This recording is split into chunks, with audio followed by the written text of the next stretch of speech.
In this short video we're going to attempt to look at the unique associative capability within qlikview, combined with the total interactivity of the end user interface, and look at what this means in practice to the business users in terms of their ability to ask questions of the underlying data, and not just to ask a single question and get a single answer back in a report or a visualization, but to ask a string of related questions utilizing the associative nature of qlikview.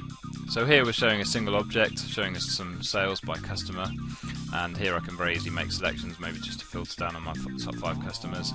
And this highlights the interactivity of those charts. I could drill down or drill across in the same charts, but in order to show the associative capability within qlikview, I'm going to add in another chart, and this chart shows us some sales trends over time. And now if I go back and make those same selection of the top 5 customers, for example, I can see that the sales trend is automatically linked through the data model that we're holding in memory, and now shows us our sales trends for those top 5 customers.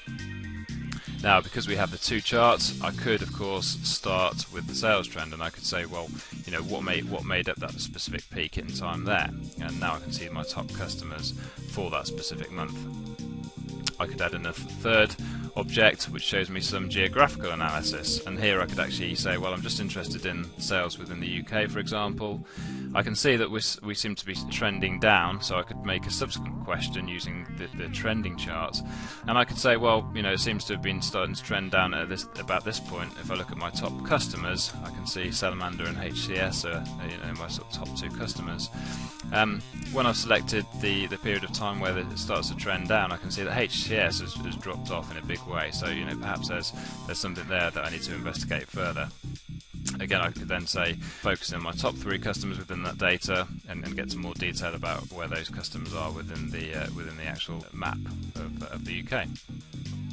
I could introduce another object, and this is a more sophisticated table. It shows us a number of different metrics, and again, this table is totally interactive. I can sort by any of these columns.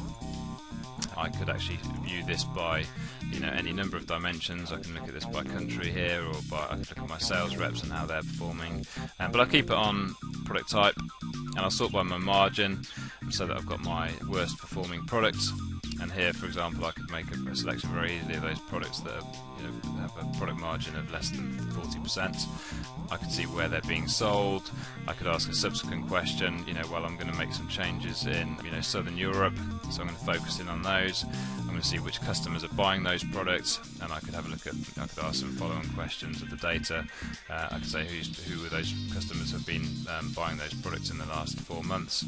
So this is hopefully illustrating that chain of related questions, and the way that the fact that all of the charts and objects within qlikview are automatically associated really does facilitate that continuous questioning process that end users typically have.